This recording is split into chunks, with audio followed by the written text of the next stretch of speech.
I'm just happy we get to talk about the RKO of ICBMs. So Joe called it a spear. I ran. I don't doubt your wrestling, your know-how there, but I did run it by Joe. I'd default to Joe on this one. It depends on the angle of impact. Like in RKO, you're catching something that's falling. Ah, true. But you're also slithering in from the back. I would say that RKO is the fucking Project Plowshare? Chris, the fucking no, the angry cube that intercepts ICBMs. Oh, the kinetic kill vehicle. Oh. An RKO is more of an interception situation.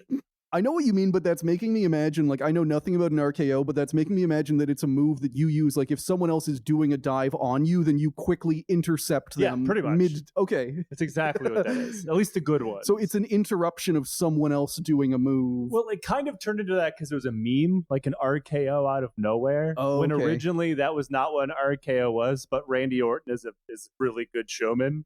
So he just started catching people in mid-fucking air. I mean, what's the wrestling equivalent of just slithering out of nowhere? It's kind of slithering in there. I think that's just Vince McMahon in general. Bob's as the nuclear Vince McMahon. Yeah. A nuclear-armed sovereign wrestling state. Well, I guess that's kind of like Chechnya. I guess that's more MMA. That's literally Chechnya, except Chechnya has sovereign. no nukes. No. And they're not sovereign. We had a pretty large bang associated with the caution and warning now. Okay, as we have an apparent serious oxygen leak. 4, 3, 2, 1. Houston, we've had a problem. He's in a roll and he can't stop it. Performing an evasive maneuver. Okay, Houston, we've had a problem here.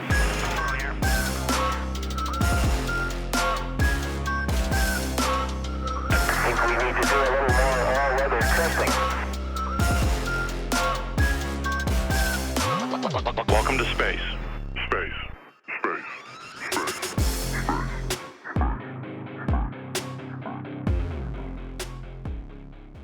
Hello, listener, and welcome to Failure to Launch, the space history podcast where we take you through every mistake, failure, and explosion that made modern space exploration possible. We are your hosts, Quinn, he, him. Chris, he, him. Joe, he, him. And an intercontinental Chris, he, him. And today we're talking about OGCH, aka Fractional Orbital Bombardment System, aka one of the times that space law actually stopped a weapons program in its tracks. But until that happens, it is one of our favorite things, a story of deception, rival OKBs, overpromising, and massively underdelivering. We're hitting the stride here with the amount of just bases covered. I'm loving it. I'm just a simple country space lawyer. No, what are you saying? Sir, I do declare. I love the idea that like someone went to law school to focus. Like, it was when I went to grad school, I could either take the history route of genocide studies, which is depressing, or the international law part of genocide studies, which is pointless. And I love the idea that someone went to law school to major in space law. It exists. It's something that's being trampled on constantly. Like, we're going to talk about how the laws that are going to be trampled on 60 years ago, they were trampled on like 2 years ago. So no one really cares. And every single country that does this, the Soviet Union, Russia, China, and the US, they all use the same legal thing. So like, this is kind of spoiling things. We'll get into this. The main crux of this is it is illegal to put nuclear weapons in orbit. And every single one of them says, what is orbit really? So on a long enough timeline, we are going to get our first like space sovereign citizen attorney, like the guys that we have in the United States. Oh God, who become sovcits, but only because of like they lost custody of their child. Yeah. Hell yes, I look forward to the moon's first just the sovereign divorced citizen dad lord. energy. Getting an Amber Alert in Cape Canaveral, and then a rocket immediately launches as some guy steals his daughter that he is only allowed to see on the weekends. Yeah, it'd be my dad if it wasn't dead. And listener, as you probably already know, this is talking about a military topic, so we figured it would be fun to have historian and host of the Lions Led by Donkeys podcast, Joe Kassabian, on to chat about it. Joe, thank you for being here. This is your studio. Thank you for me being here. Don't thank me too much because this is a technological clusterfuck and my bathroom still does not work. Yeah. All right. Well, in fairness, the microphone splitter would not have fixed that. Yeah, it's true. Let that be a lesson to you, fellow podcasters, people who need a business space. You can get a huge discount on your rent if you simply agree that you do not have a bathroom with your landlord. And that it occasionally releases putrid smells. You occasionally get gassed. It's been a journey. Yeah. It's been a journey. We had a whole story arc over the winter where there was... Any listeners of our show has probably heard myself or one of my hosts complaining about it.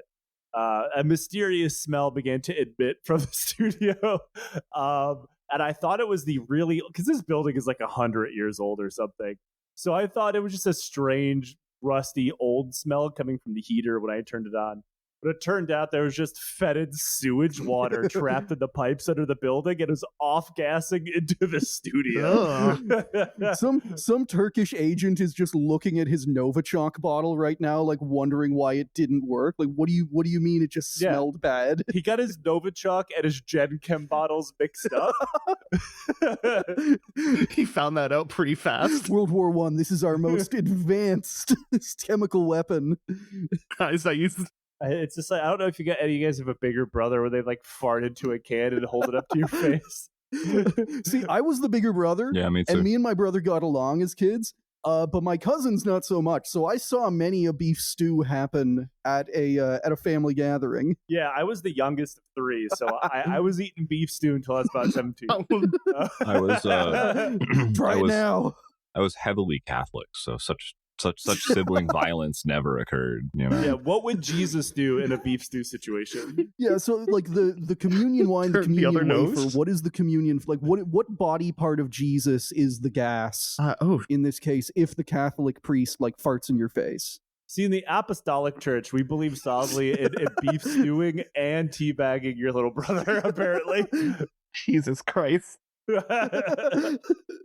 Well, we were talking about wrestling before, and I need to get us back on track eventually, but I'm just imagining like kids who both do beef stew and no wrestling. Like eventually there has to be a move where you like your brother goes in to do the beef stew and then you like flip him and beef stew him in one fluid motion. I was going to say that Venn diagram is just a single circle, I'm pretty sure.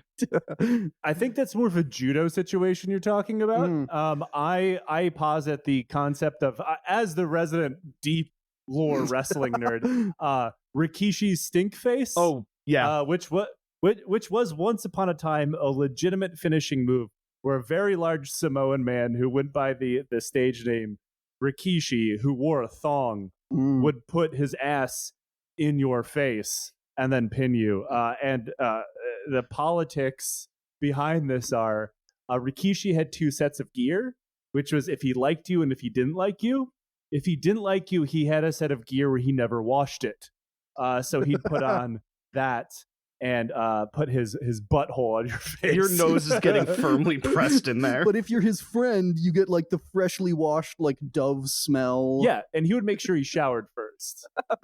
This is amazing. I'm not. This is not a bit. I'm not making No. this I'm up. not. I'm not doubting. But you're just like it's about to hit you, and then hits your nostrils slightly before, and you're just smiling beatifically as this huge man So the thing lands about on you.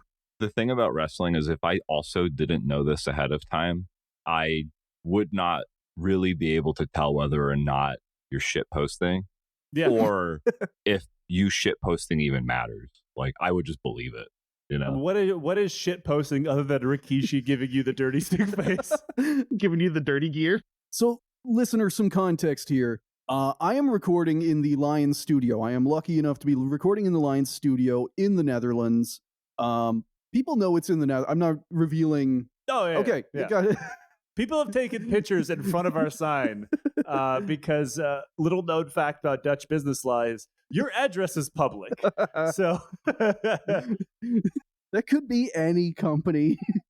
But after a previous trip got forcibly extended by Air Canada, incredibly happy the flight attendants won that, by the way. yeah.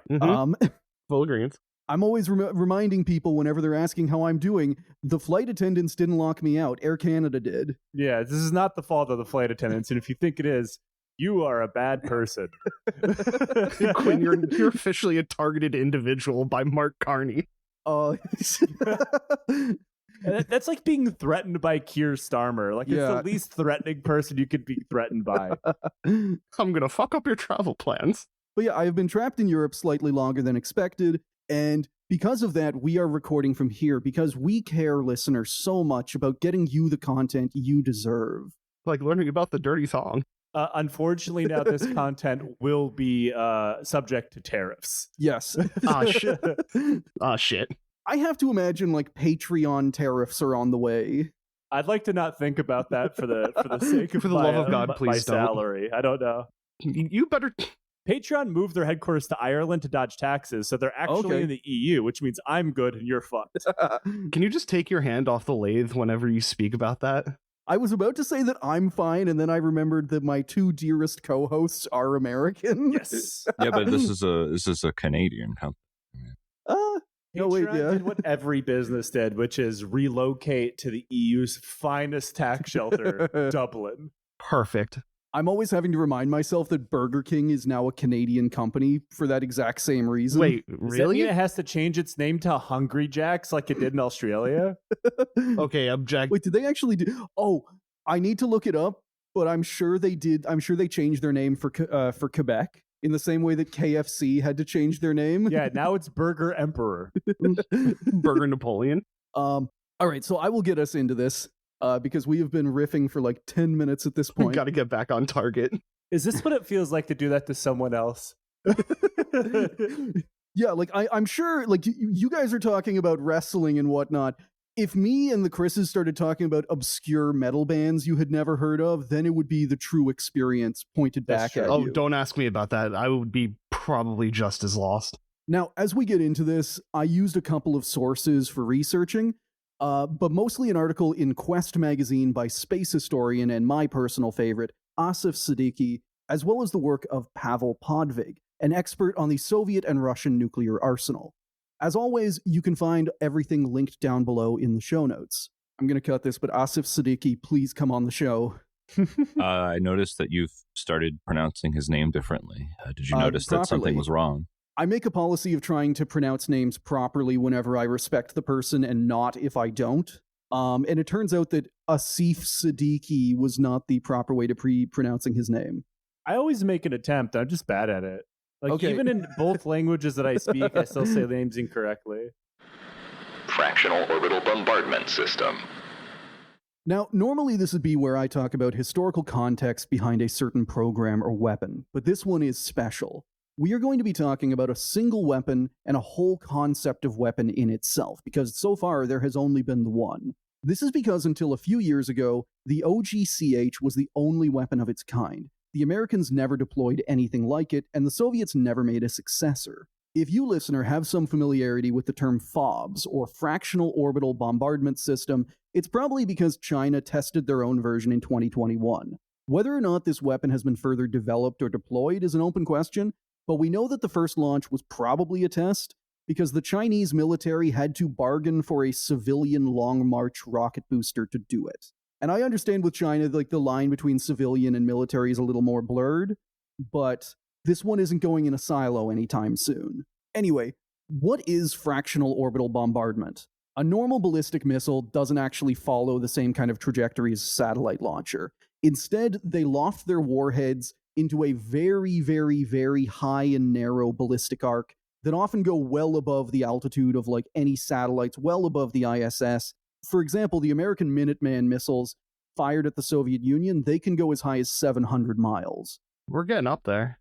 And that is more than 3 times the altitude of the International Space Station. Compared to an orbital launch, these ballistic arcs take a lot less fuel and energy, which means that you can carry a much bigger payload on a much smaller rocket. But ballistic trajectories have a big weakness. Because they fly so high and are effectively, they're just falling. They don't have rocket engines. They don't have any way of maneuvering, most of them. It is very easy to see them, and it is very easy to shoot them down. Oh, but what happens if you throw some Mylar balloons out there? Whoa. Shocker. What happens if you just, like shotgun a bunch of decoys everywhere? What happens if we just fill space with trash? See, this is why you need a space attorney. Yeah. Harvey Birdman, space attorney at law. but we need to talk about the sprint missile at some point. Just 0 to Mach 10 in 5 seconds to try and like snipe missiles. It's crazy. We have a term for that, Chris. It's called Mach fuck. Yeah, 0. And we have established that Mach fuck begins precisely at 3.4 Mach. So. Oh, true. Did we? I think we did at some point. I did. Okay, all right. I feel like it's like in The Expanse, or they start having strokes and shit at that point. Dude, I can't wait till we have the juice. I'd use it for podcasting. Like, I wouldn't even need to go to space. The juice would just be hooked up to my desk chair. As soon as the clap sync happens, the juice hits you, and it's just, all right, we're podcasting. Exactly. And it looks like cum, so it's even better. Exactly. It all comes back to cum. Well, I mean, that's where it began. The cum-fueled podcast. Of course. What came first, the chicken or the cum? I'm not proud of that joke. Not proud of it. So both the Soviets and the Americans then had loads of radars and defense missiles placed along the most efficient routes to one another, which happens to be over the Arctic. When a ballistic missile appears over the horizon and climbs to 700 miles, it is visible to enemy radar for upwards of 20 minutes. They can line up their ABMs to shoot it down, or worse, they can just shoot their own missiles back at you. Like, there is no way to do this. Obviously, 20 minutes is not a lot of time to decide whether or not to end the world, but relatively speaking, there is no way to do this by surprise. Like, they fly way up in the sky and everyone can see them. On the bright side, it's only something you have to do once. Yeah. Yeah. You only got to get it right and or wrong once. You and your buddy down in the silo, you twist your keys once, put your hands in your laps, and just wait. And then you just explore each other's bodies, because what other time are you going to have, you know? Who's gonna... Rip Jim Lovell, but I'm going back to that Frank Borman quote from Gemini 7, the one I really like, of just, Jim, it's time. Give me that ass. Turn the keys? All right, nothing for the next 20 minutes means anything. Let's go. How many times can you crank it? What a shitty job. Like, I don't know if this has ever been explored before, but like, what kind of person, what are you supposed to do after that? Like, it's like, you're gonna die, right? Everybody's gonna die after that. Do you go to your fucking shitty PowerPoints after action review app? What's the point? Immediately after you hit the button, your Teams pings and there's a 15-minute meeting starting. That's when you launch the next missile at yourself. The CEO of the base. And like, if you're the person who's turning those keys, then you're inside, like, I'm blanking on the names, but you're inside the mountain bunker. NORAD or something like that. Yeah. And you are guaranteed going to die, because whether you're on the US or the Soviet side, they have like hyper bunker busters coming right at you. Like, the CO has to have his end of days PowerPoint lined up, just ready to go. Yeah. It is the dog shittest PowerPoint ever seen by any military. If I'm not mistaken, the actual launching bunkers they're in the fields. Some of them, yeah, like for individual ones, but like, I'm thinking if you're sending the main order out. Oh yeah, no, NORAD is gonna get infinitely annihilated. Yeah, if I'm the guy that has to hit the button, because like, these are all, I don't know how it works in the Air Force, because the Air Force control our nuclear stockpile. I do know they all cheat on their exams and shit. That came out years ago. But I don't know if it's an enlisted guy or an officer who's in charge of that, but I know I immediately am going to just prison shank the nearest guy I dislike, because it's the one time in your military career you're going to get away with it. I know you're scared about dying in nuclear hellfire. You're not going to live that long. I have a solution.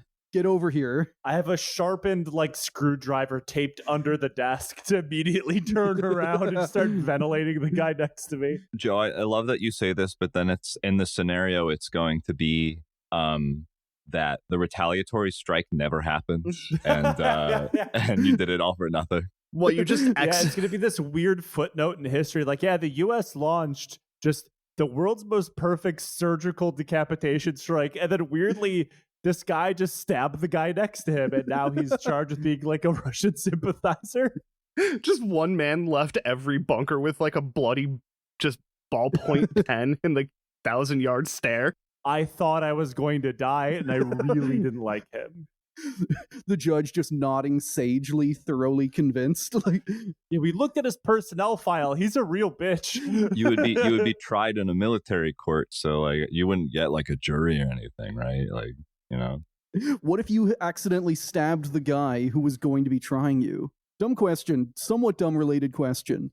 Were you in Hawaii whenever that whole fake missile scare went off? No, it's right before I got there. Okay. But everybody loved talking about it. Because I could easily see that being a purge situation. A lot of people hid in sewers and stuff. Okay. And a lot of people just went and drank on the beach, which from my time in Hawaii tracks with my experience of Hawaii, because we came close to getting hit with a hurricane when I lived there.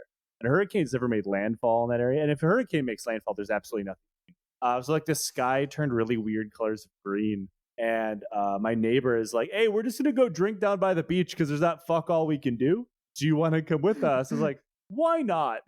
I'll die or I won't. So I just drank Heineken and smoked weed with my old Hawaiian neighbor. And then the hurricane passed by and we all just went home. Fuck yeah. Well, I guess we're all alive. I can use the show as a vehicle to proselytize about my universal belief systems again. There's no such things as probability. Every chance is 50-50. It happens or it doesn't. Either I go to work today or I don't. Either Hawaii gets struck by a hurricane or it doesn't. I mean, that's there's nothing I can do about it. It's not like we have shelters or anything. The 50-50 for Hawaii is either hurricaned or nuked. Yeah. Each is equally likely to happen on any given day. But no, back to our little stab-hungry missile operators. You're just selecting for the most shiv-happy service members in history at that point. That makes sense, actually, from a military perspective, because you have to have the guys who have like the perfect finger-jabbing motion to be able to hit that button instantaneously. It is your job interview, your MOS test, whatever the fuck it is they call it in Air Force. I don't know what they call MOSs in the Air Force.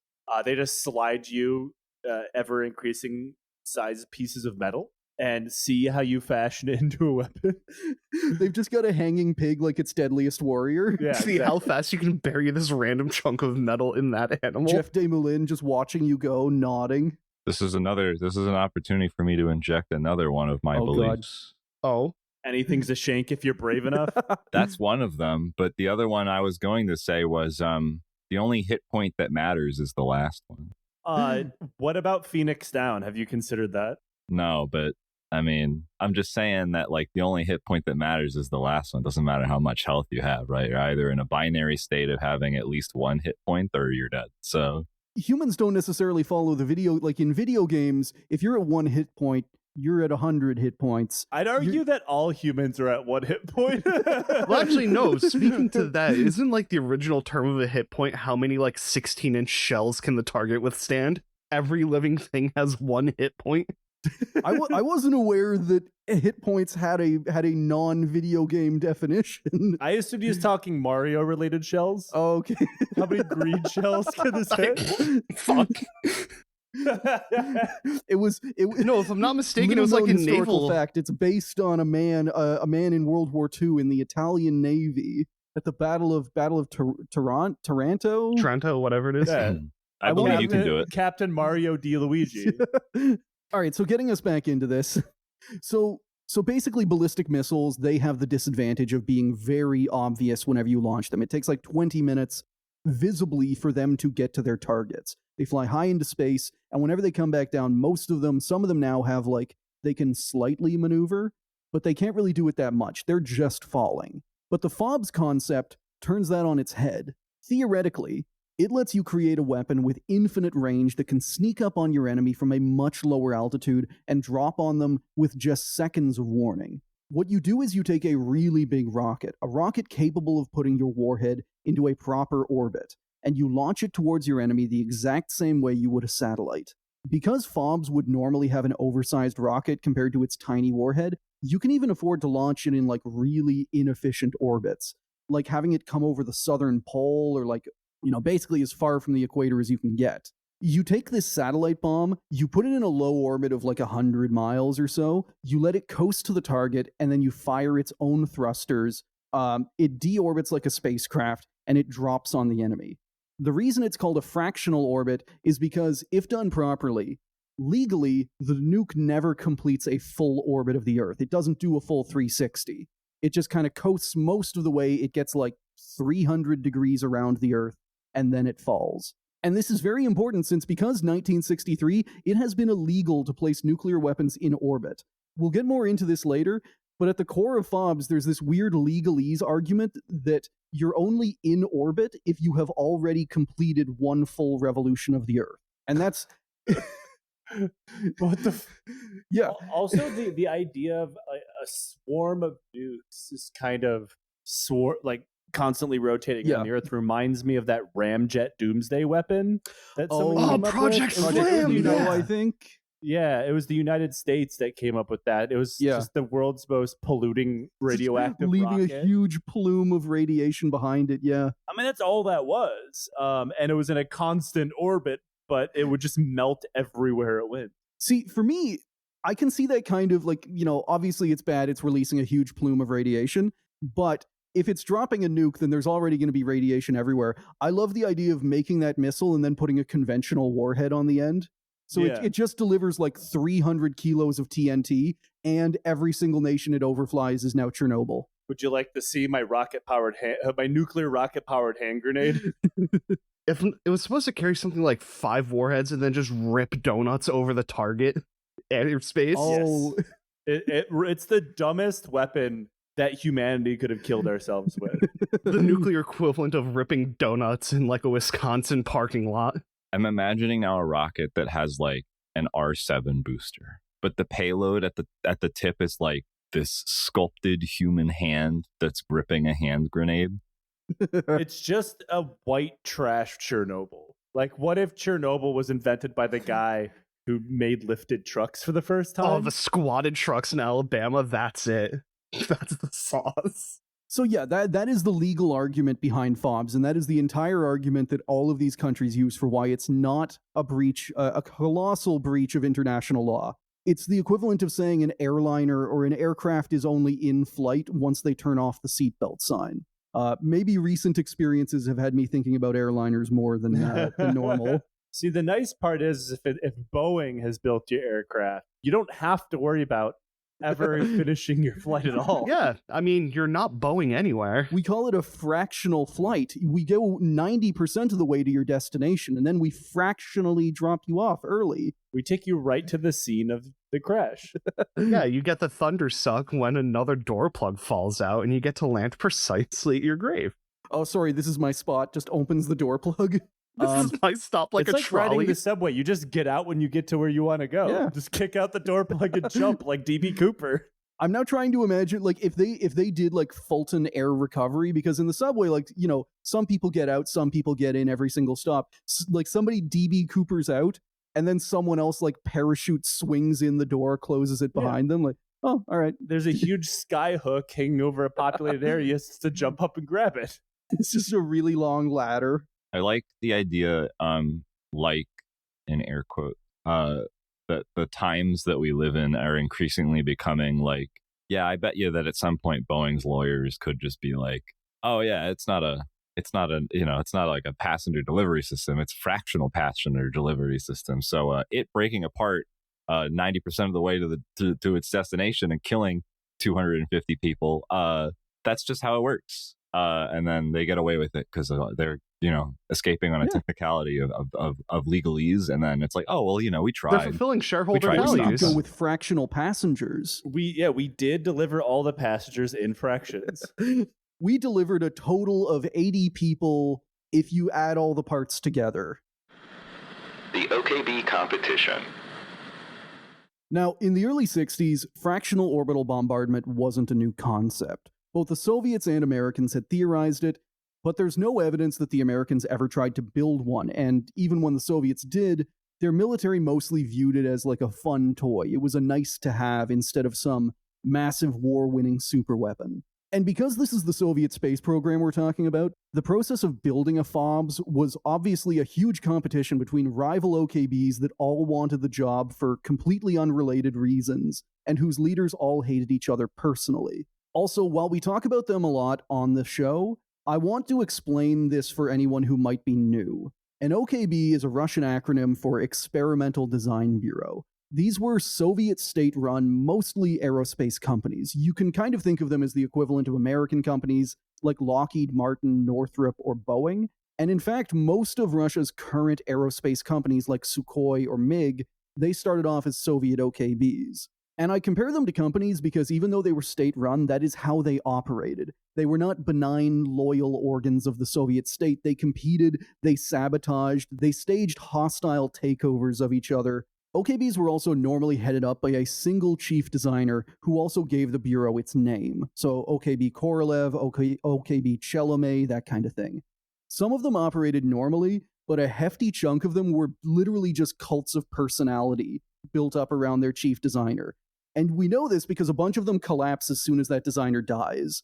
Everyone just has no clue what to do. They're just like running around in sackcloth on the launch pad. I do like to see the future of Tesla, you know? Yeah.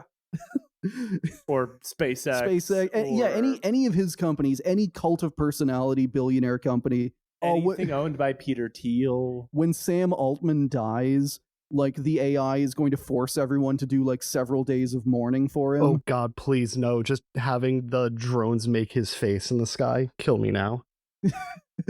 I mean, we're absolutely going to see our first like weird tech overlord guy, the ones that exist now. Mm-hmm. Someone's getting fired into space, right? Like that's got to happen. And I don't mean while they're alive. I mean kind of like when Elon Musk fired a car into space. Some people have launched their ashes into space. It's a I know. I don't thing. mean ashes. Oh, you mean a body? Yeah, you mean just I mean out like and gone? Space burial. Do you think that we could reignite Gerald Bull's space gun and then launch his corpse into orbit with it, like to honor him? I don't think his corpse is around to launch anymore, but I like the idea. No, we need to. I do love the idea of a space kit. Yeah, we need to. I do worry though that like a human body, like with that amount of force, what's coming out the end of the barrel is red confetti. Even if you freeze it, maybe if you put it in the shell, but if you put it in a shell, like if the human body is enclosed in like a capsule coffin kind of thing, it's gonna have to be as soon like as you launch, Sabo. yeah. And what I'm worried about is unless it's like perfectly containing the body, as soon as it launches inside the coffin, the whole body is just getting compressed into the end. But if you don't see it doesn't matter. It needs to be suspended in like the same like G-force reducing gel that Ace Combat or Project Wingman main character pilots would be stuff. Yeah, that they have instead of blood. Yeah, you put them in the Evangelion goo. I have an idea for a business. Whoa. And like all of the rich people who freeze their bodies, who go for like the cryogenic stuff, they'd go for that too. Yeah, for sure. I mean, there is a business space out there for someone who comes up with the first like tungsten corpse Sabo. Yeah. No, hold on. We suspend your body in this viscous G-reducing fluid. Brackets, it's cum. The cum Sabo. I'm Johnny Knoxville. Welcome to the cum Sabo.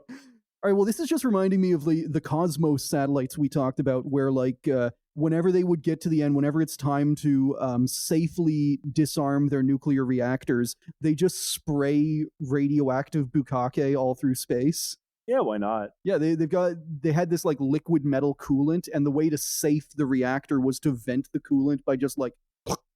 If I remember correctly, that same system killed a lot of people in Soviet submarines because it sucked the oxygen from the air, which is a problem. I actually know what this feels like, unfortunately. Not because of the Soviets, because the fire suppression system in the M1 Abrams. Oh, you had the halon fire, didn't you? Yes. It's an explosive halon system that's supposed to go off due to sensors. I did not serve in the M1A2. I served in the M1A1. Our systems were old as shit by the time I enlisted, and they frequently misfired. Oh, God.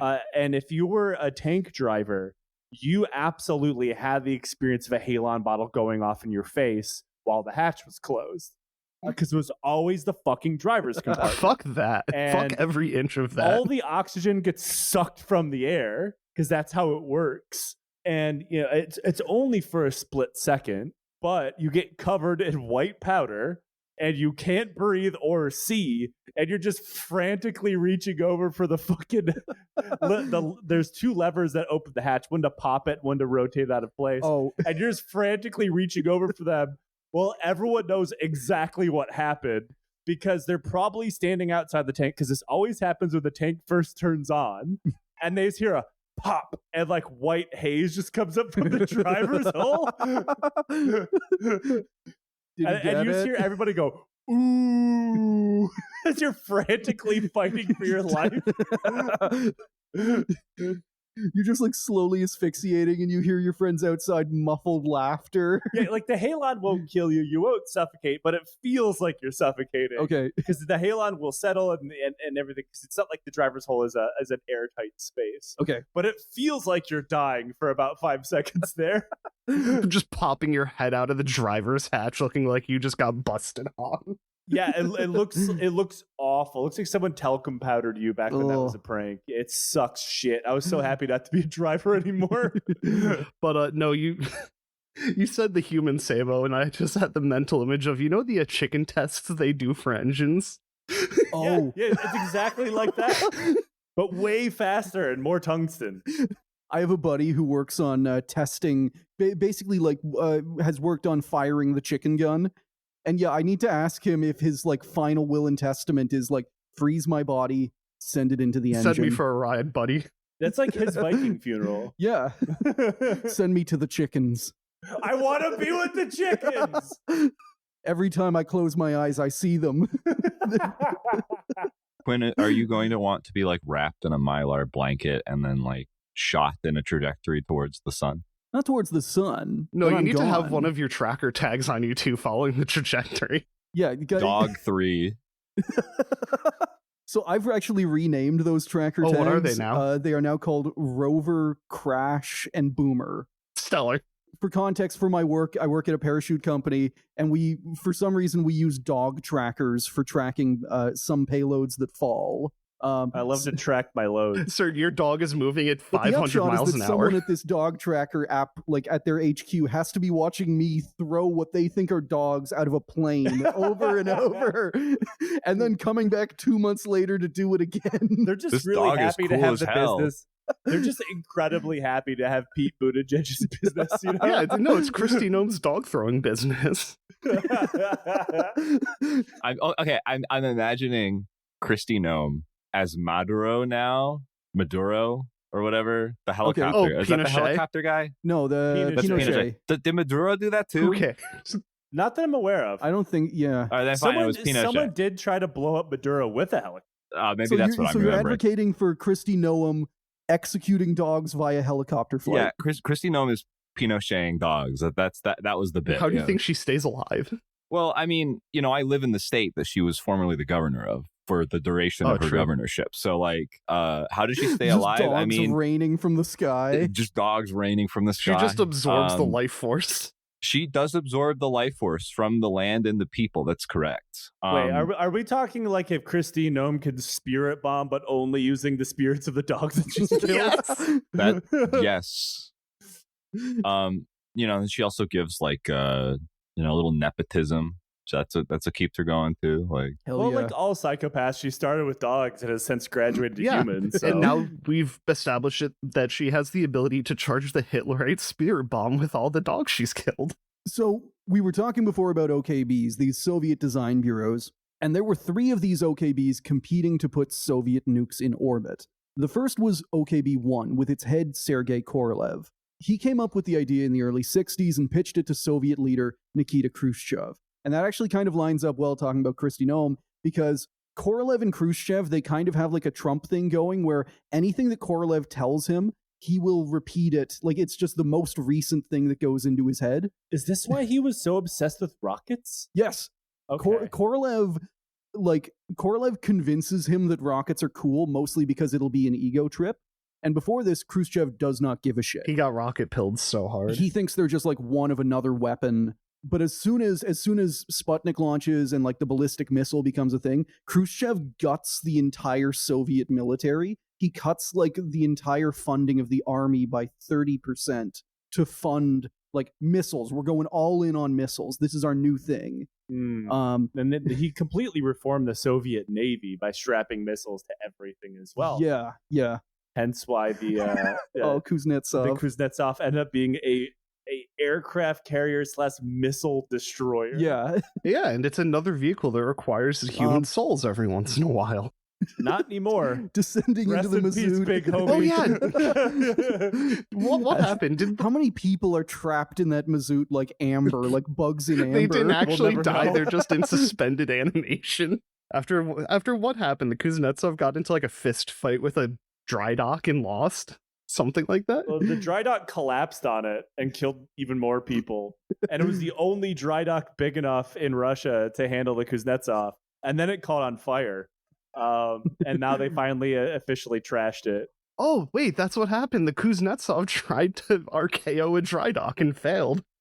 It caught it. So yeah, Korolev goes to Khrushchev in 1960, and he pitches him on this idea.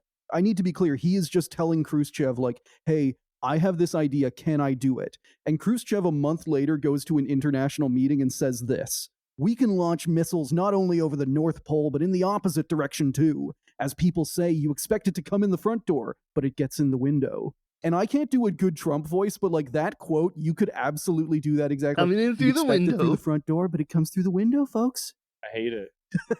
I mean, unfortunately, Trump could not be reached to know his opinion on corn. That picture. Okay, yeah. Take the one of him holding up his fist after getting missed. Just Photoshop. Put corn in. Yeah. No, I would dare say that Trump's corn picture is him at the McDonald's drive-thru, just looking the happiest he's ever been. The picture when he's standing behind the table with all the McDonald's on it, but it's all just Photoshop. Huge pile of corn. Just one huge kernel. Oh, I'd eat the biggest corn. fans We get make on the it. biggest corn. Keep him away from what's left of the aerial sea. Oh no. So yeah, Korolev and OKB-1, they actually never got a formal go-ahead on this weapons project from the military. They didn't at the start, and they never did the whole way through. Korolev just asked Khrushchev at a party, and he was just like, yeah, sure, give it a shot. This is part of why OKBs always needed charismatic leaders. They had to know how to schmooze the boss. That was like 90% of having a space program back then. 90% hustle, 10% actual knowing about engineering. Oh yeah. Sergei Korolev is famously not a good engineer. He designed a plane whenever he was younger. It is a horrible plane. He designed there was like one rocket part on the R7 Soyuz booster that's still used today that he actually designed. It is the one part that breaks down all the time. He is famously not good at this shit. But what makes him good is that A, he's able to like be a good politico and schmooze the boss, and B, he's actually an incredibly good manager. So he has all these experts under him, and he's able to play them off really well. He's able to make sure that they actually do their jobs. He's a great manager. And Korolev's proposal for a FOBS missile was what he called the GR-1, or Global Rocket 1. As far as design, the GR-1 was pretty normal. It was an upgraded version of his failed R9 ballistic missile, which at the same time, it was failing and exploding in test after test after test. So the military kind of went to him and, like, as soon as they found out about this, they found out he was upgrading the failed missile. They kind of gave him a little bit of slack of like, all right, maybe it won't explode this time. Well, I mean, missiles are sort of, intended to explode. Right? It would be bad if they didn't. Yeah, it's come on, it's a missile. You want it to explode as it's raining down behind you on the launch pad. But the other problem, for Korolev at least, is that it was liquid fueled, and because it's Korolev, it burned safe liquid oxygen and kerosene. That's stupid. And this was a problem for the military.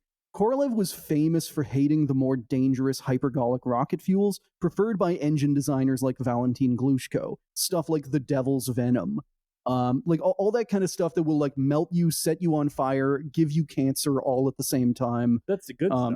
Yeah, and crucially, in rocket science, the more dangerous a chemical is, the better it will make the rocket fly. It's because the rocket respects the danger. This is why I bathe in bee stuff every night. Gotta get that high performance. It really opens up my pores. Skincare is important as you age. Just melting away all your features perfectly smooth. Yeah. A perfectly smooth expanse of nothing. Yeah. So this strategy of using safe rocket fuel, it meant that Korolev's rockets and his missiles were much safer to work with, but it also meant that they took hours to fuel. And, if an American missile, like if it flies over the horizon and you have 20 minutes, your guys are now like, they're wheeling out the fuel truck. They have 12 hours of preparation ahead. You're kind of fucked. There's all these old videos of the launch of Sputnik, where it's being slowly wheeled out on the train, and it's all edited to look like really dramatic. They Photoshop in a camel, because of course they do, because it's like, it's the desert, it's this remote region. But all through, you can see the military guys walking next to the missile, checking their watches, like, guys, this is like, we are 5 hours in. America is not going to give us leeway if there's a war. Someone asked the camel how to do this faster. It's just pulling the train. I'll have you know the camel has been a member of the party for 35 years.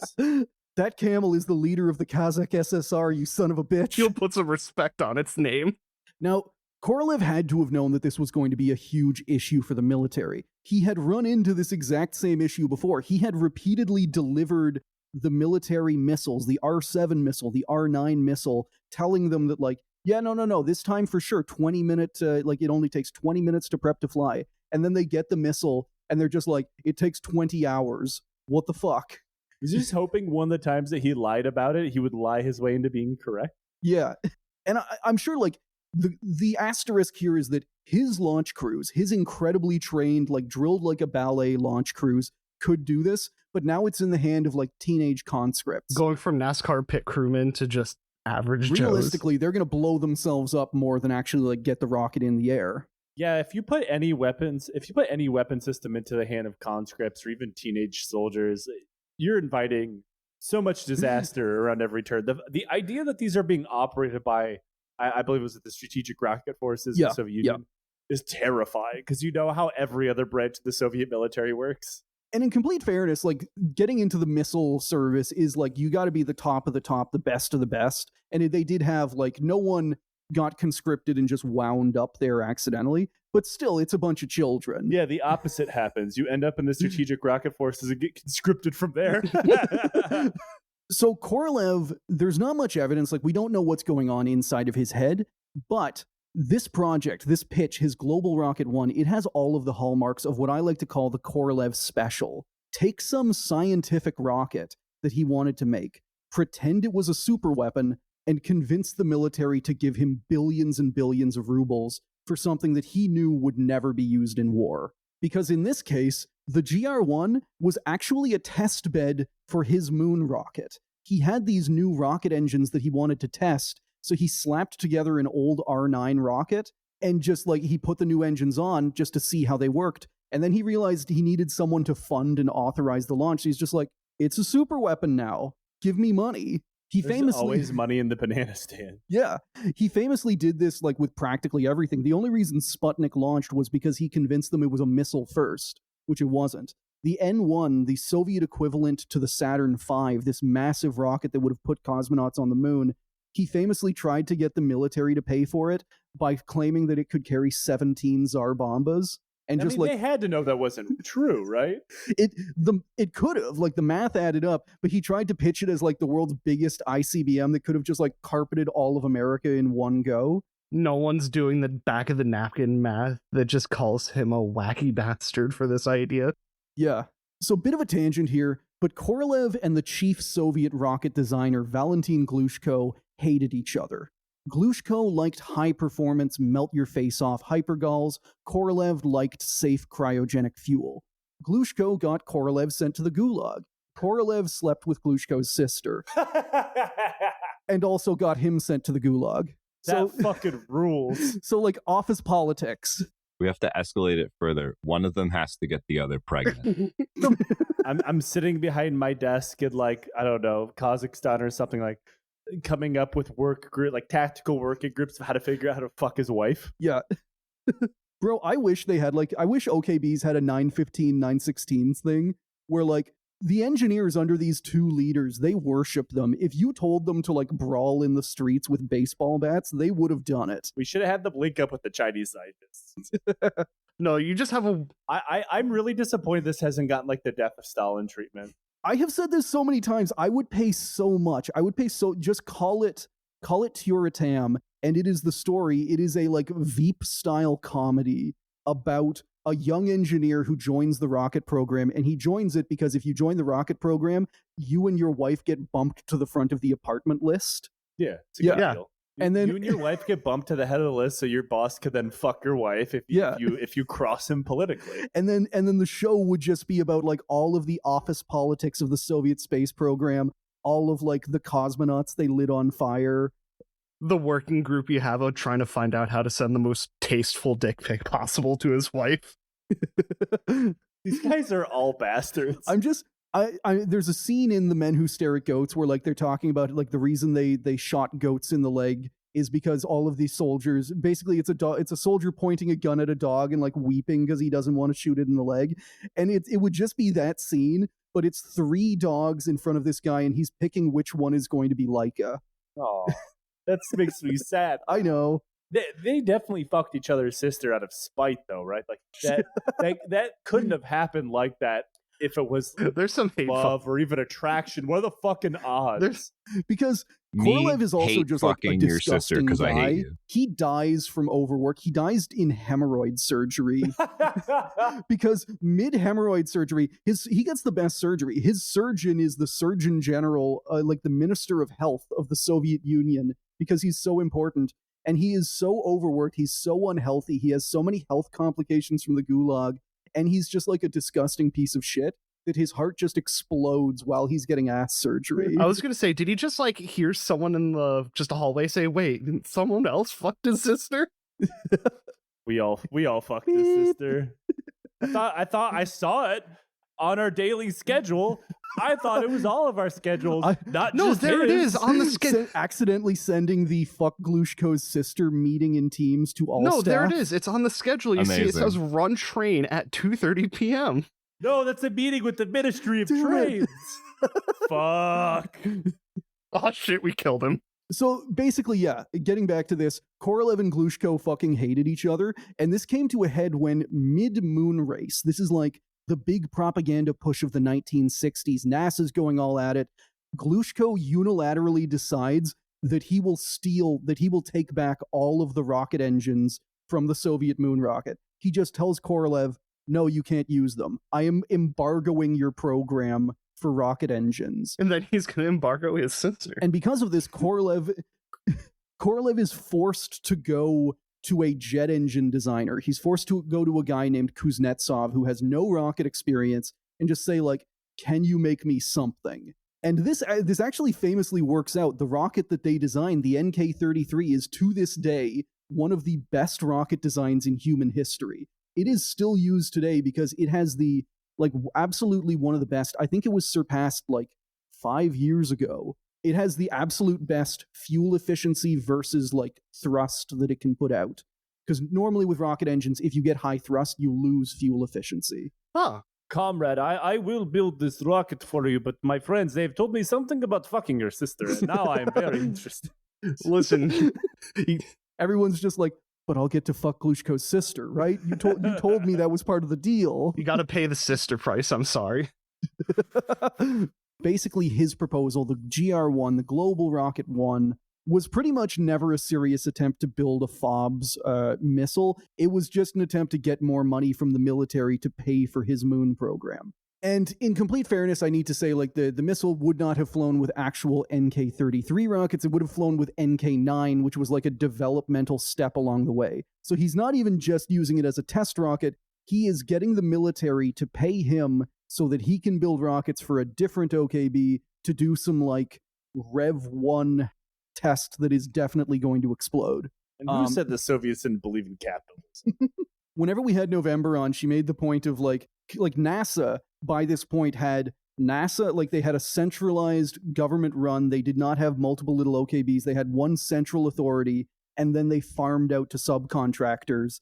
Yeah. And, like, they had a less capitalist system than the Soviets did when it came to their space program. Yeah, weirdly, like I'm sure you've talked about this on the show before, but a huge part of the NASA program was a very specific seal made by a Mormon cult. Yes, yeah.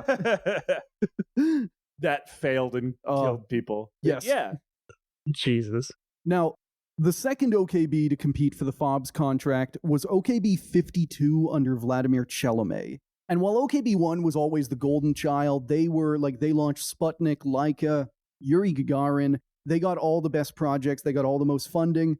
OKB-52 is this kind of like weird grind set cult. Oh no. That's a because collection of they are words. like the perpetual like runner-up in the Soviet space program. They survive off of these tiny little contracts. They never get first pick for anything, and they constantly, like, the guy who runs it, Vladimir Chalamet, is constantly pushing them to build like weirder and weirder designs. And in the exact same way as like OKB-1, Korolev didn't actually want this because he thought it would be a good weapon. He just wanted it for the money. OKB-52 did the same thing. So at the time, they were proposing this rocket. They were proposing the Universal Rocket Family. And they had conservative family values. Yes. Yeah, it's the nuclear family. And they wanted to standardize all of the Soviet rockets into just 3. So they would have a small one, a medium one, and a large one. And these would be all of the ballistic missiles. They would be the cruise missiles. They would be the satellite launchers. They would be everything. That sounds like a good idea. Yeah, to kind of like standardize things, because at its peak, the Soviet Union is flying like, I think like at least 12 different kinds of rockets produced by like, yeah, they have satellite launchers that have been converted into missiles. They have missiles that have been converted into satellite launchers. And like, as soon as the Soviet Union falls, you have like Ukraine. A lot of these wind up in Ukraine. A bunch of them wind up in Russia. And suddenly there's just like this weird interplay of all of these companies. I mean, that's good, though, because then Ukraine could hold on to some of those rockets and Russia would have to leave. Oh. Yeah, well, Ooh.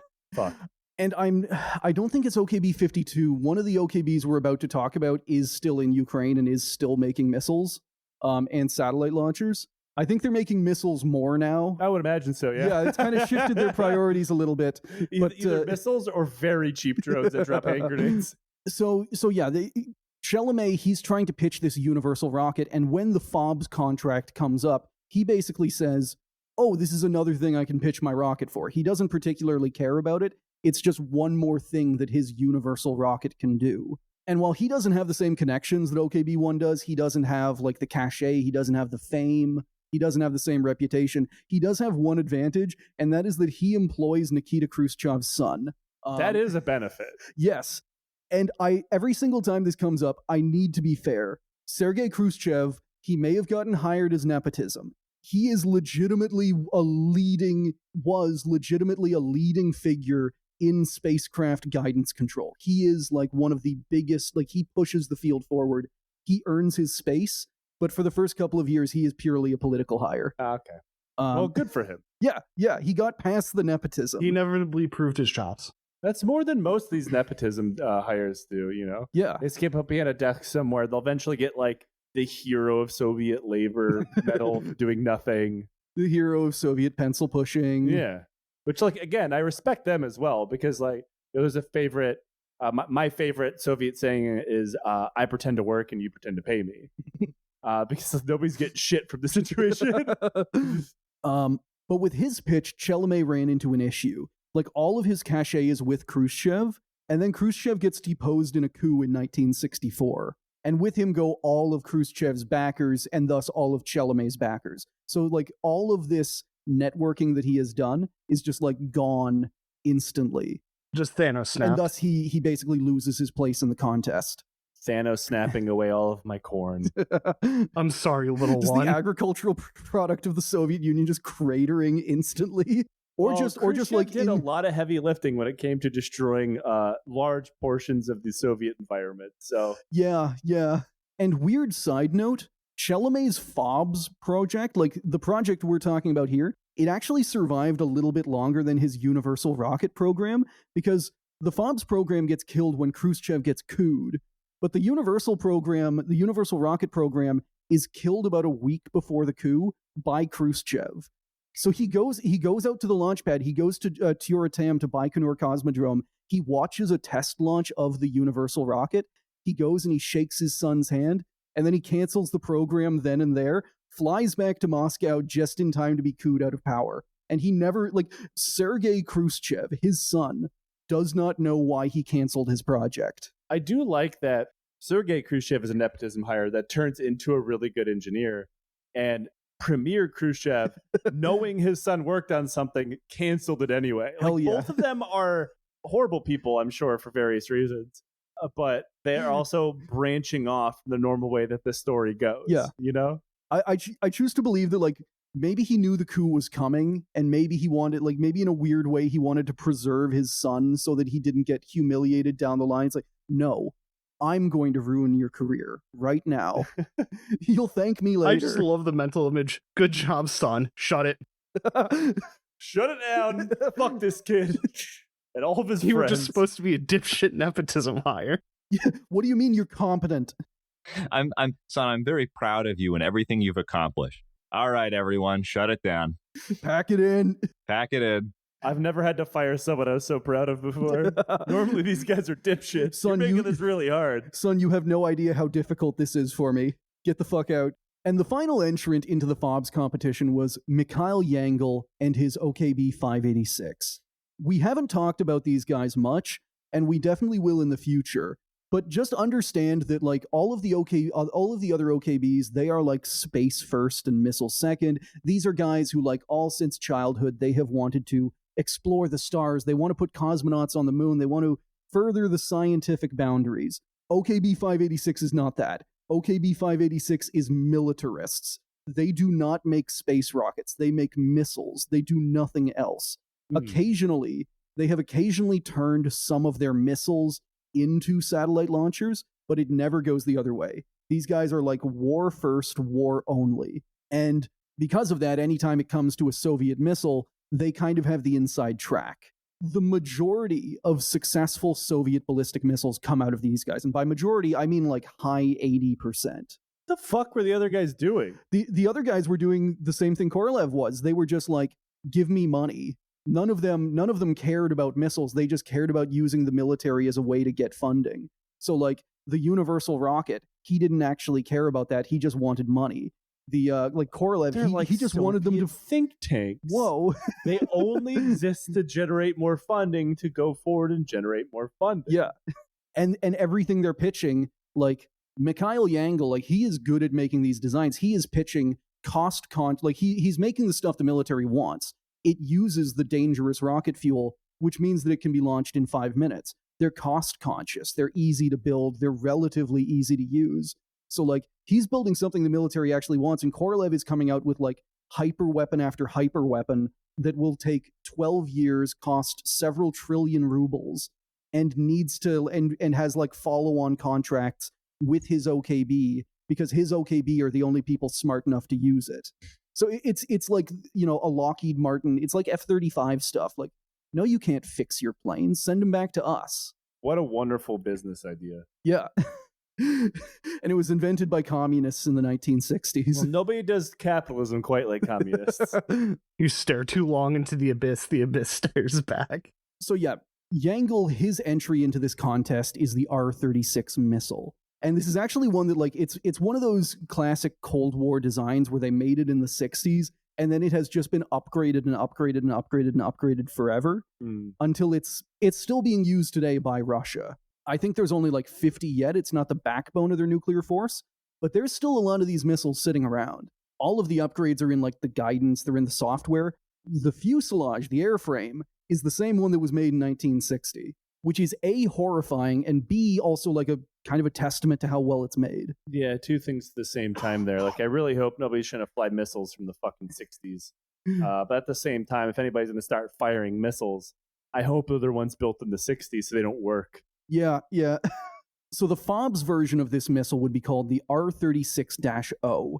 And it would just be another one of this larger family of R-36 missiles. Like, they're making these things for everything. They're making like MIRV, they're making like cluster nukes, they're making bunker busters. This is just like he kind of does what Chalamet wanted to do. He makes a universal rocket and he uses it for everything. And full circle, after the fall of the Soviet Union, they turn it into a satellite launcher. So he ended up kind of being right. Yeah. It turns out, like, especially until recently, people haven't really been, you know, nowadays people are making their own rockets. They're like designing from fresh. But from the 90s to like 2010, almost every single rocket to fly was a modified ballistic missile because the Soviet stockpiles were just massive. And so they won. OKBs 1 and 52 with, you know, lacking support and running out of money. They both willingly dropped out of the program and they tried to salvage. Basically, they took what they had designed and they tried to salvage it for their other rockets, and they were somewhat able to.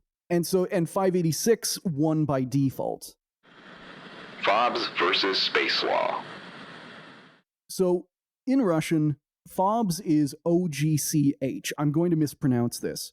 Orbitalnoy Golovnoy Chasti, Fractional Orbital Bombardment System. And that was the name that was simply given to this new weapon. It didn't have any kind of better code name. Formal flight testing started in 1965 and continued until 1968, when the system was listed as operational by the Soviet military. Because most of these test flights technically put a payload in orbit, even if only for a partial one, they also wound up giving like 20 of these test launches Cosmos numbers, which is a formal, like the Soviets basically had a way of IDing military and top secret satellites by just giving them a generic Cosmos number.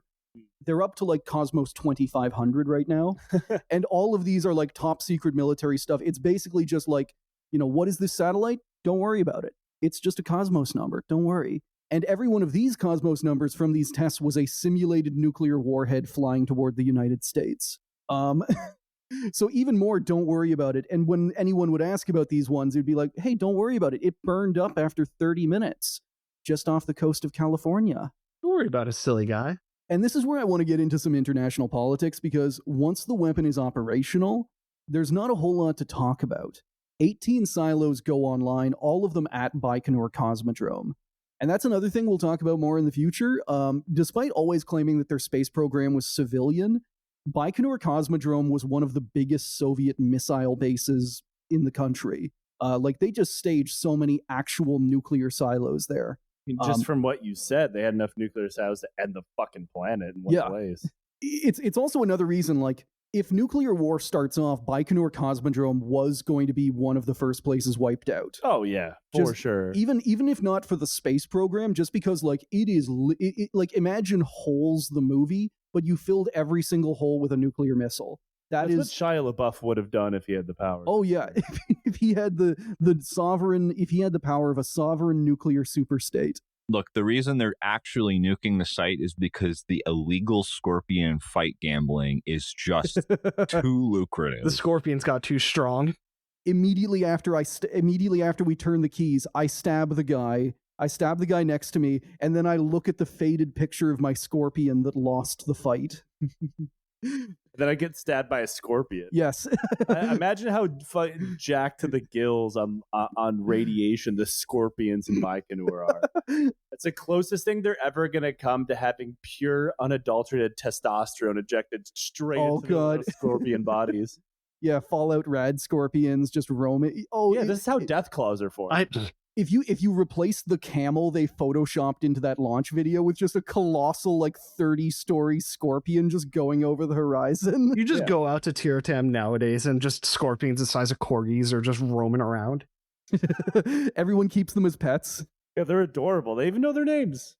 Here's my attack scorpion. I feel like it's no weirder than like a lizard guy. Yeah. Well, I mean, if you made the scorpions bigger scorpions have less venom. That's kind of the rule with scorpions. So if you had one the size of a dog, I'd be much more likely to pet it than I would like a teeny tiny one. But remember, they do be pinching though. Yeah, snip a finger clean off. They wouldn't be as deadly as your average, I don't know, XL bully that mauls children every other day. Here's Child Killer 5000.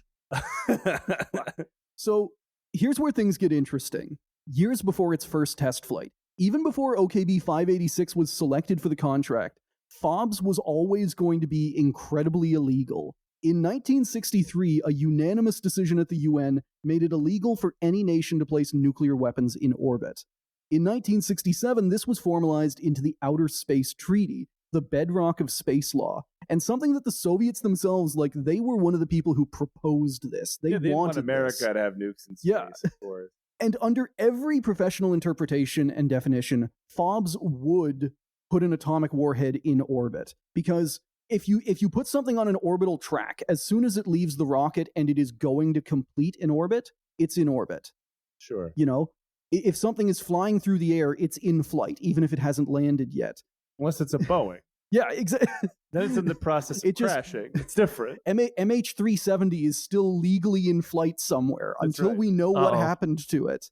Come on, guys. You can power back to reality. You can do it. There's no way around it. It is a clear breach of international law to deploy and test this weapon. And yet the Soviets weren't worried about that, and they weren't even worried about like trying to keep it a secret. They had a legal argument queued up and ready to go.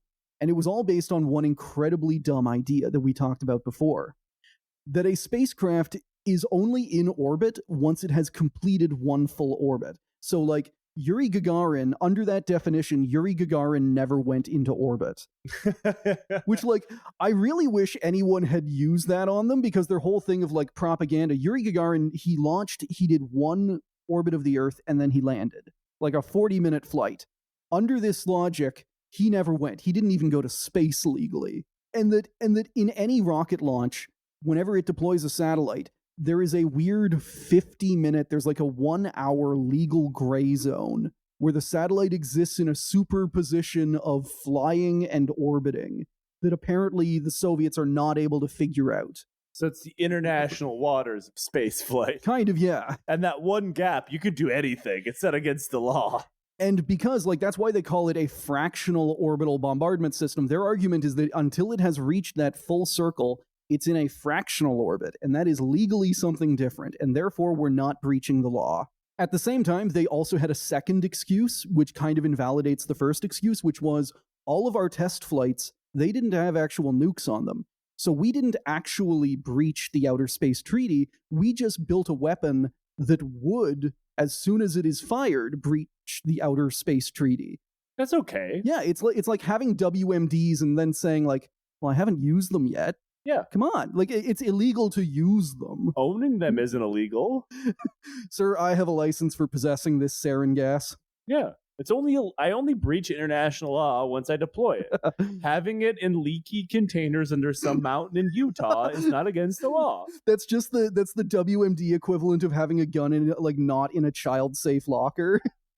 There's just like, little Timmy, your toddler, can get access to your Novichok. You have to lock that up. You have to be a responsible WMD owner. I believe in Second Amendment rights for my children. What are you going to do? Turn your kid into a 3%er? This is my home defense canister of VX. Someone breaks into your home and you just they just get spritzed. There's a little like spray can above the door, and then you just confront them like, in 24 hours, you're going to be dead. Yeah, you're going to die real bad. Later. Pulling out just a rattle can full of VX. Well, fuck us both, I guess. It's like a spray bottle that people use to discipline their dogs, but it's just cyanide. Open your mouth, damn it. Oh, I forgot. That's how Kim Jong-un killed his brother. Oh no, it was what is it? No, it was even better than a spray bottle. It was like baby wipes with a binary compound on it. Just smear it on his face gently. Yeah, I'm gonna have a nightstand full of oiled up rags to just fling about whenever I feel like I'm in danger. Just have one in each hand of a different compound. Just come at me. Folding them into paper planes, throwing them at the intruder. Yep. And weirdly, the Soviets were not alone in this very dumb legal interpretation. They had an ally, U.S. Secretary of Defense Robert Strange McNamara, one of the main... This fucking guy.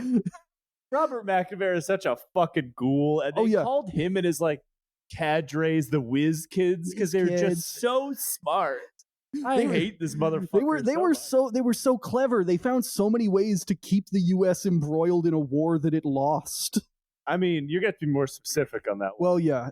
That's almost every American administration from the point we're talking about until now. And hopefully, I mean, probably soon. Yeah. I don't think Trump has a McNamara. Who would his McNamara be? Because I don't think Hegseth has the his eyeballs are capacity. His eyeballs for are floating too often to be a problem. I mean, Stephen Miller would love to get involved in a war he can't get out of. Oh yeah. But no, I was honestly waiting to hear what ghoul we would dredge up today. I was not expecting McNamara. I'll level with you.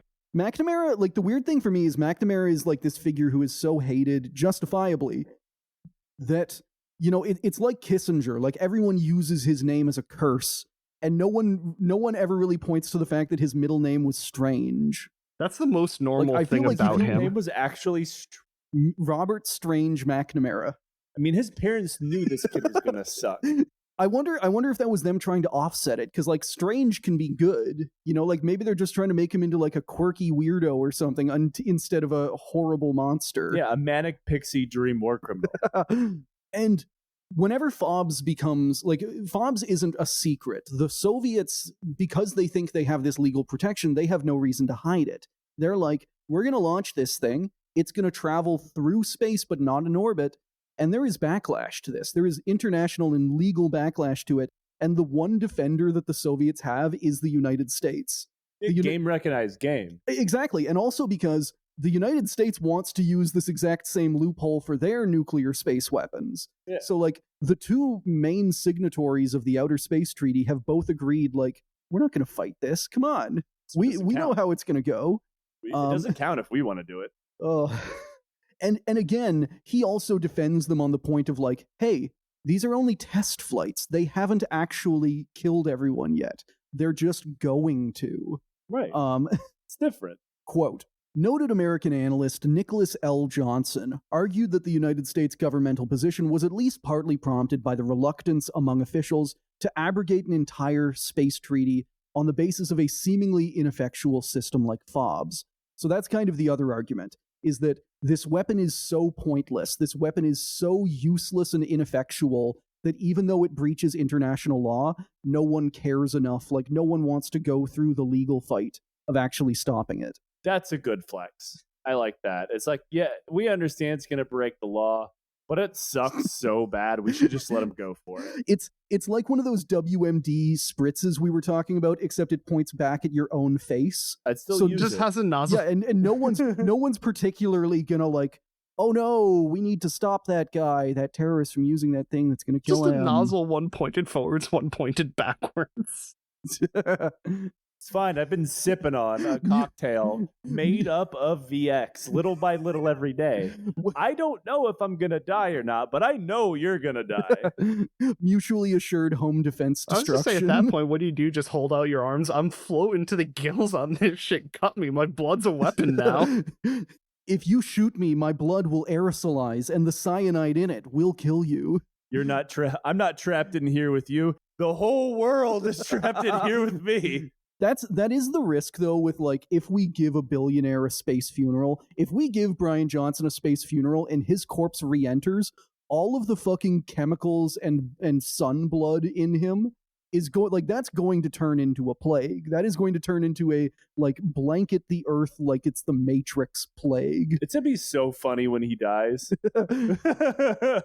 No, he'll have gone to, like, ChatGPT, I don't know, 7.0, and claimed, like, this is a digitized consciousness. That's me. That chatbot is me. And then he will have to, for the rest of his life, to maintain the illusion, just pretend to be a vegetable. He'll have to lie, like, his ego will keep him lying in bed, completely motionless, kind of drooling, because he knows that, like, he cannot be wrong. But no, on you this. see, there's one way to rouse him: threaten to cut him off from the sun blood. I mean, he is a guy who measures his son's dick, so... Oh, God, what a fucking cretin. Yeah. All right, we need to get that son to transition immediately. Also, there's another way to deal with him, you see. You just, right as he's about to die, load him up into a rocket, make him stare into the sun, and turn into Pinbacker. Look at the sun! What do you stare see? into the eyes of the solar Serb. All right, well, Brian Johnson being killed by the sun is even funnier because I don't know which sun is going to kill him. Either way, it's a supervillain origin It's going to be the solar Serb, you know this. I bet he's going to go like an Egyptian pharaoh, like he's going to take his entire family and mummify them with him. Oh, God. I mean, I do believe he's going to take his entire family with him, just in a different way. Yeah. Fuck. End of FOBs. As an operational weapon, FOBs was a failure for a couple of reasons. First is that American technology developed and invalidated the whole kind of surprise attack angle. The US deployed missile detecting satellites, and they would see a launch and sound an alarm, regardless of whether it was a FOBs missile or a ballistic missile, or even just a satellite launch. That's part of why they had a lot of false positives. Seems like it's a pretty big flaw in the plan. Yeah. This detects everything. And also, like, something else is, like, one of the false positives for ballistic missiles is that they fly a lot like sounding rockets. They fly very high and not very far. So that's why, like, the Norwegian sounding rocket incident famously almost started World War III with Russia. I mean, sounding's perfectly fine. You just have to ask for consent first. The funnier thing with that is that the Norwegian government did ask for consent. The paperwork just got lost in the Russian bureaucracy. So everyone was just like running around. Like Yeltsin was the one who decided not to end the world. Yeah, I consent. I consent. Did you forget someone? Boris Yeltsin leaning over your shoulder. But now with this FOBS system, that also meant that normal satellite launches could also trigger false positives because a FOBS launch looks exactly like a satellite launch. That seems like an oversight. Yeah. They should have made it do like a barrel roll or like a little loop-de-loop or something, some like little signature of like, this is coming to kill you. Yeah. Put up the little I'm gonna murder you flag.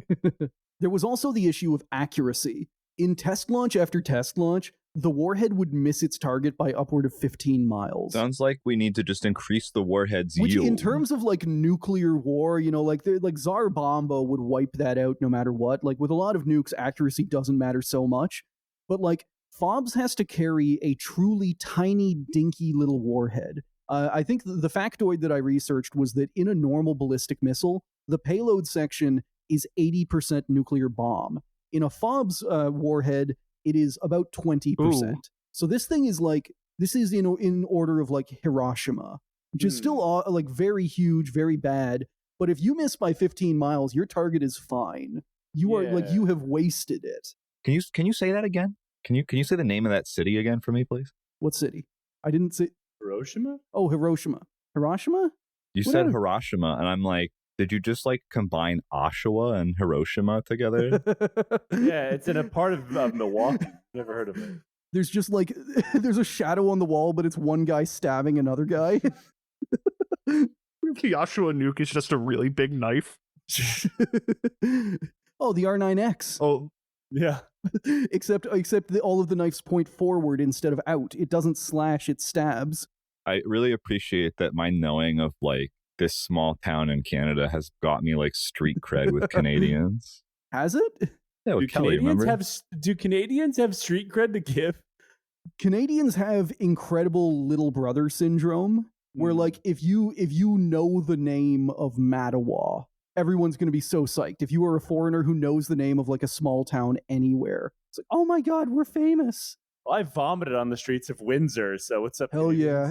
It's street cred to me. I'm proud to have it. I mean, Oshawa is like one of my favorite towns ever. So I mean, purely just because you watched that 2-minute video. Yeah, and I was informed by a Canadian. I was informed by a Canadian about Oshawa. About the stabbing habits. Like I have been burdened by knowledge, and now I must carry it. You know, like, I have a feeling you're taking funds from from Big tourism. No, he's taking funds from Big Knife. We need to talk about this. We value our editorial independence on this podcast. Tap your mic twice if Oshawa has a knife to your throat right now. Have an ice skate held up to the back of his head. It's just a crossbow loaded with a knife. So finally, FOBS failed because it was theorized in the late 50s as a way to counter a planned American missile shield, something that seemed very realistic at the time. America was about to deploy thousands of accurate, overlapping anti-missile systems that would make it nearly impossible for Soviet ICBMs to strike their targets. And you want to guess what never got made? Yeah, Star Wars. Quoting Asif Siddiqui, the United States engaged in a very serious effort in the late 50s on such systems as Nike Zeus, Sprint, and Spartan, culminating in the creation of the Safeguard system in the mid-70s.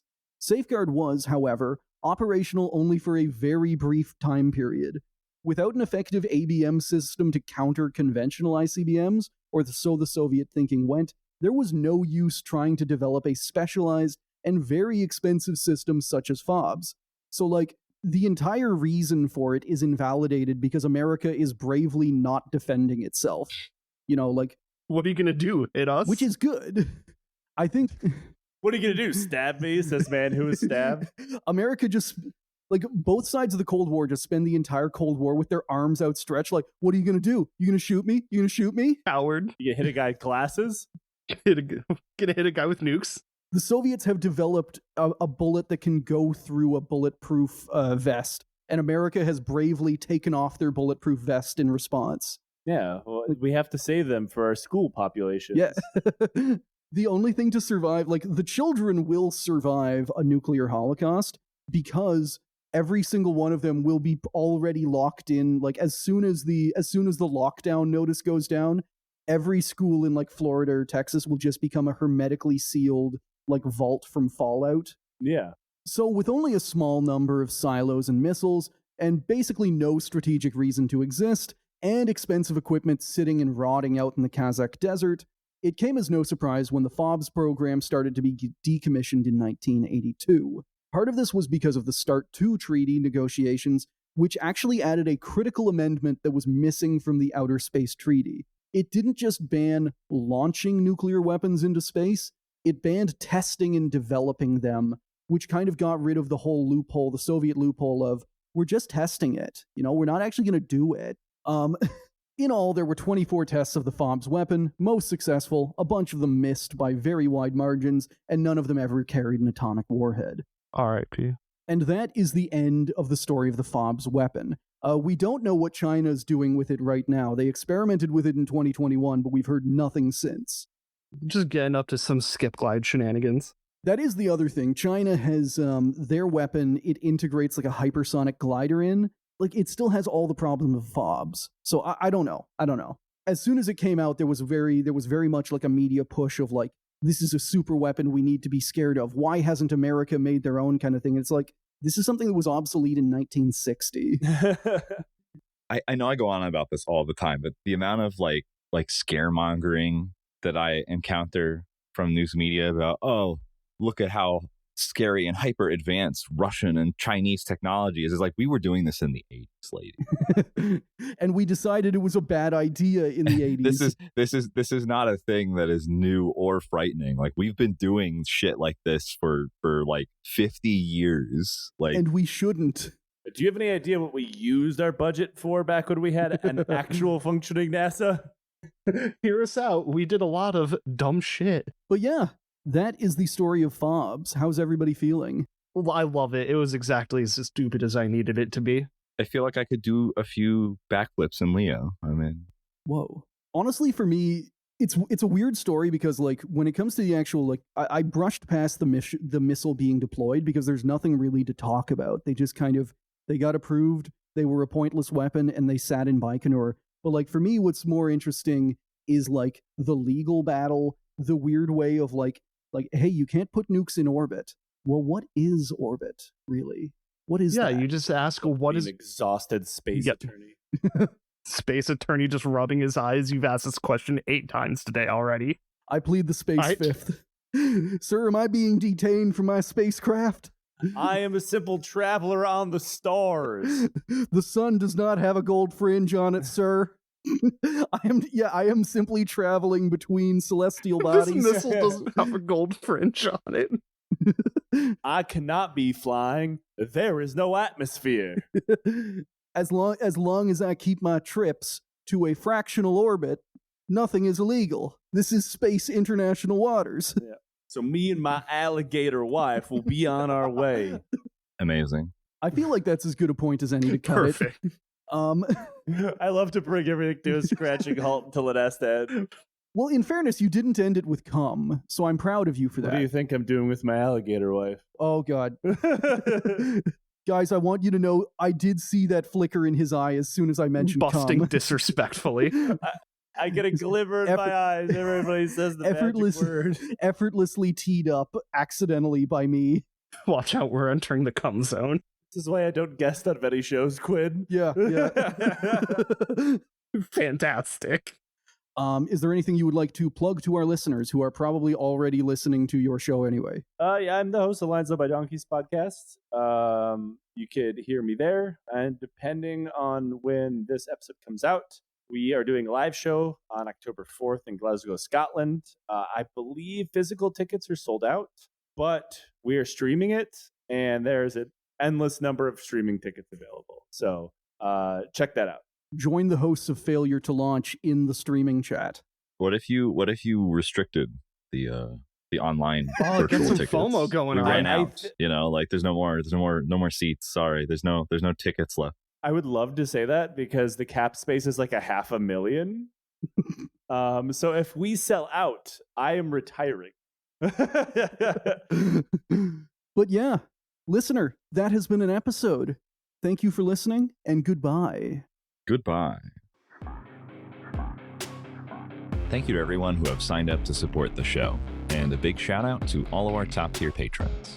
Our cyborg cats are Boss, Katiger Reptile, Charlie, Comrade Sleepy Bro, Daniel F., Jesslyn T., Jorg 2, asking for Alien Smasher Pass, Kamo, Lane of the Wired, Matt, Mobius Striptease, Mysterious Stranger, Nerd Beast, Number Negative, Oil Drum, Pat, Paul C., Source Force, Space Northpaw, Spectre Cohen, Tortilla Baron, Vivek D., and Wingsmith.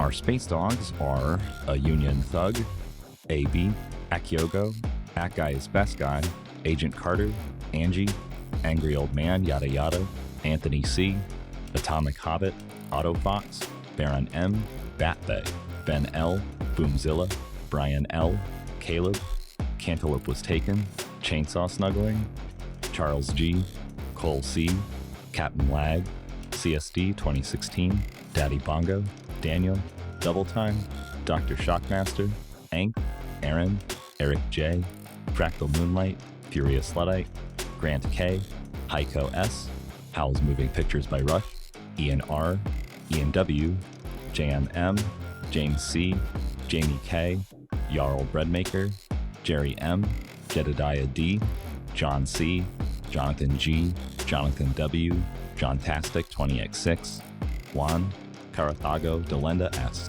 Kate B., Kate D., Corbin the Dog, Lenswipe, Lorgath, McLean C., Mar, Marto, Maritza, Moomin Instrumentality Project, Narrow Ebb, New Name, Nicholas S., Nick, Norman W., Northeast Driver, Outlook Cove, Panda, Peep, Point Vixen, Poop Butt, Randall, Rato B., Sailor of Fortune, Sam A., Scott K., Sean H., Sensual Kazoo, Sean P., Smut R. Us, Sophie L., Sparks, Spirit of Thunder, Swanee, The Best Sean, Thomas M., Tim P., Toasty Ken, Trash Do, Darash T., Vrisk, Will W., William O., Zachary B., Zap, Zemo, Zim, and Zombie Dwarf.